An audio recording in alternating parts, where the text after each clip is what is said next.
All right, so today we're going to really dig into Netflix's business model, and we're using their own financial reports, the 10Ks and 10Qs. Yeah.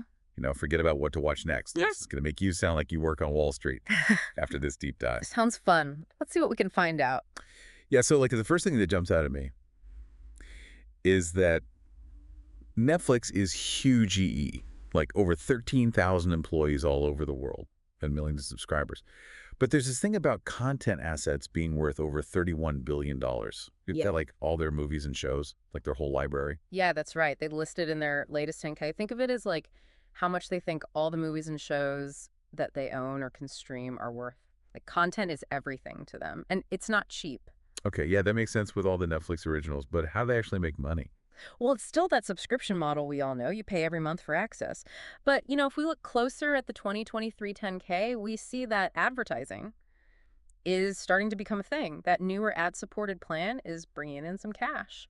Interesting. So they're not just relying on subscriptions anymore. Is that because of all the competition? I mean, it feels like everyone's got their own streaming service now. Exactly. It's super crowded out there. So yeah, diversifying how they make money is smart. And it's not just adding ads, they're also super focused on making original content. Remember all those billions in assets we talked about? Yeah. Well, their 10K shows, they're putting a ton of that right back into producing their own movies and shows. Right, if a studio tries to take their show off Netflix, it's not as bad if they've got their own hits to keep people watching. Yeah. But one thing that kind of worries me is they mentioned that studios could raise licensing fees. What's stopping them from, like, squeezing Netflix dry? Oh, it's definitely tricky. But Netflix has something. The studios really want all those subscribers. Studios want people to see their stuff. And Netflix has a global audience. That gives them power when they negotiate those fees. Okay, so size matters in this game. Mm-hmm. But what about, like, what if hackers steal, like, the next season of Squid Game and just leak it everywhere? Oh, yeah. Their 10K really emphasizes cybersecurity as a big risk. There's a whole section on it. And it makes sense. They have to protect not just their content, but also the personal data of millions of users. So how do they keep the hackers out? It's a whole process. They've got a dedicated team of cybersecurity pros led by like a VP with tons of experience.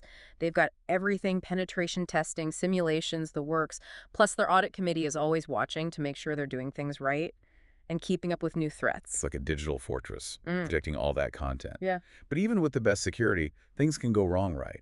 Their 10K talks about operational risks too. What exactly are those? That's like a whole bunch of things that are critical to keeping Netflix running, like delivering content is a big one. They built this giant global network called Open Connect. It's designed to make sure those movies and shows stream smoothly on your device no matter where you are in the world. Open Connect, is that like Netflix's internet superhighway? You could say that. And it takes constant work, upgrades, and tons of investment to handle the demand and all the new technology. It's kind of crazy how much goes on Mhm. behind the scenes just to give us all that entertainment. And it's not just about streaming, right? They've got thousands of employees, production studios all over the place, and partnerships with, well, everyone, it seems. Yeah, you're right. Managing that huge global network is another challenge. It's not just tech. It's about people, logistics, coordinating production across time zones, different cultures, regulations. Wow, it's a lot. And they have to make sure it's all profitable too, right? Which takes me back to these financial reports. They mentioned something called content obligations. I'm a little confused about that one. Okay, so content obligations are basically contracts Netflix has signed for upcoming movies and shows, stuff they're going to pay for, Yeah. but hasn't been released yet. Kind of like pre-ordering a book. You paid for it, but you don't have it yet. So it's like a secret library of future content. But how does that affect their finances? Well, it makes their balance sheet more complicated. Since they haven't actually gotten this content yet, it's not listed as an asset.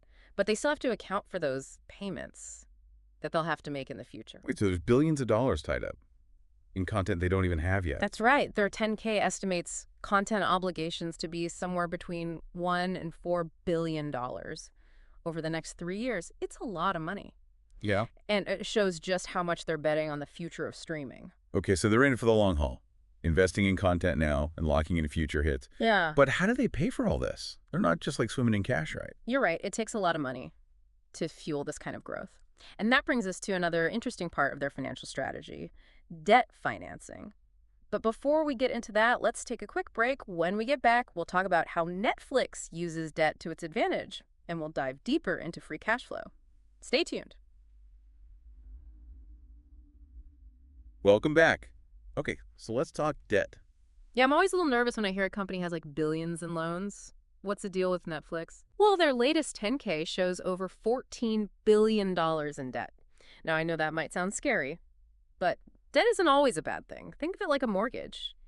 You're using borrowed money to buy something that will hopefully be worth more later. So Netflix is hoping that spending all this money on content and expanding globally Yeah. will pay off in the end, and that justifies all that debt. Exactly. And it looks like it's working so far.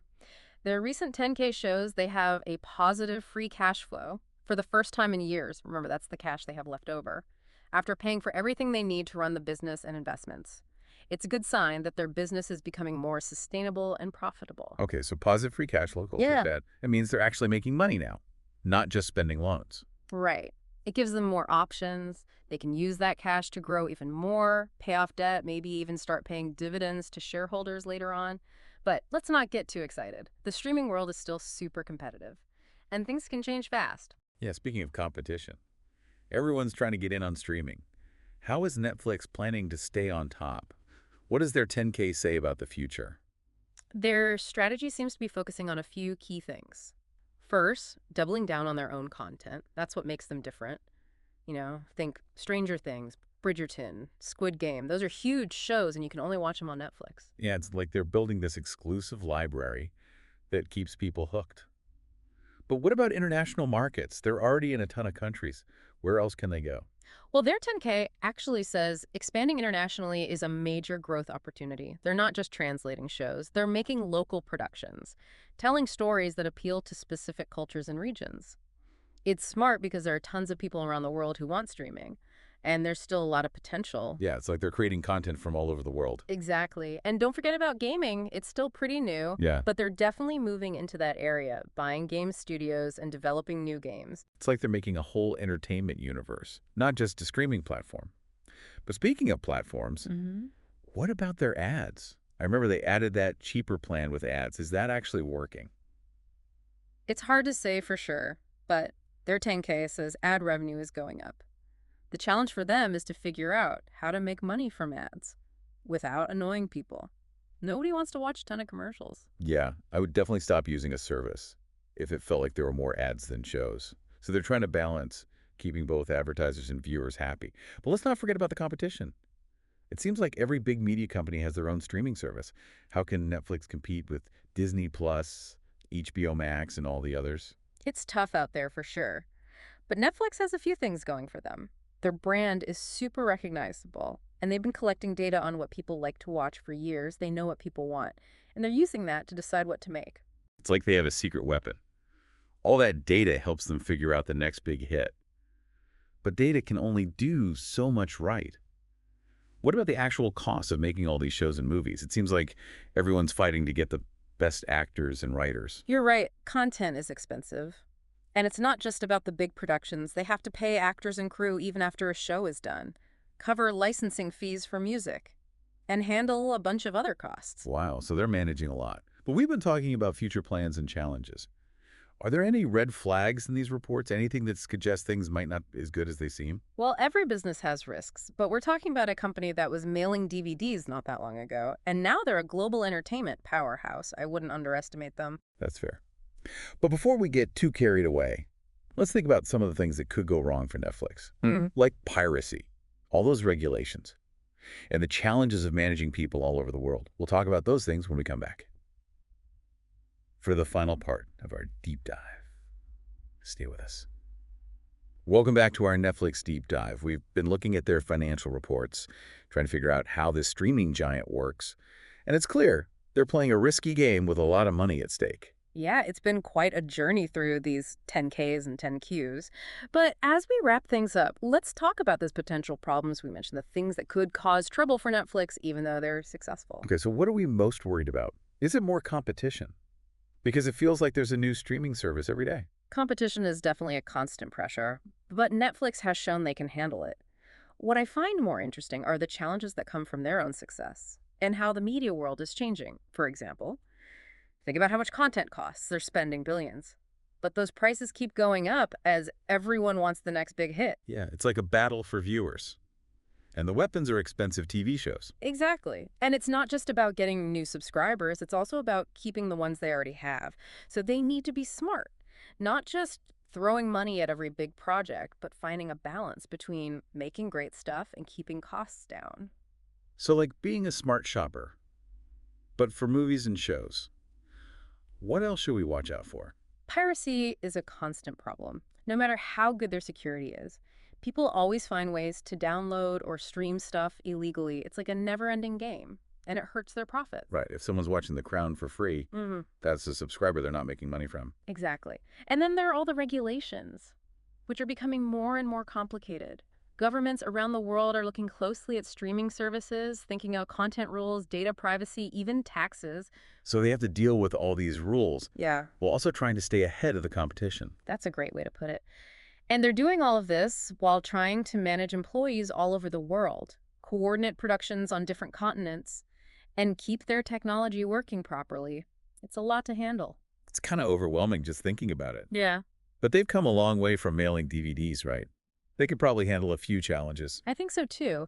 They've always been able to adapt and come up with new ideas, but the bigger they get, the harder it can be to stay flexible.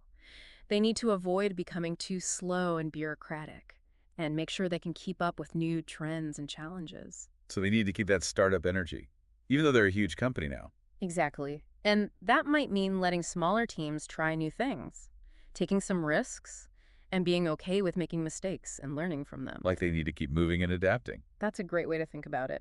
And the streaming world isn't slowing down, it's only getting more competitive and more complex. But if anyone can keep up, it's probably Netflix. Well, there you have it. Our deep dive into the world of Netflix's business model.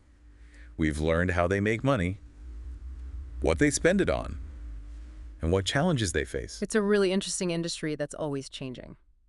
And Netflix is leading the way. It'll be Yeah. interesting to see what they do next. Definitely. Maybe our next deep dive will be into their gaming stuff or their international plans. No, that would be interesting. Until next time, keep learning, keep exploring, and keep watching.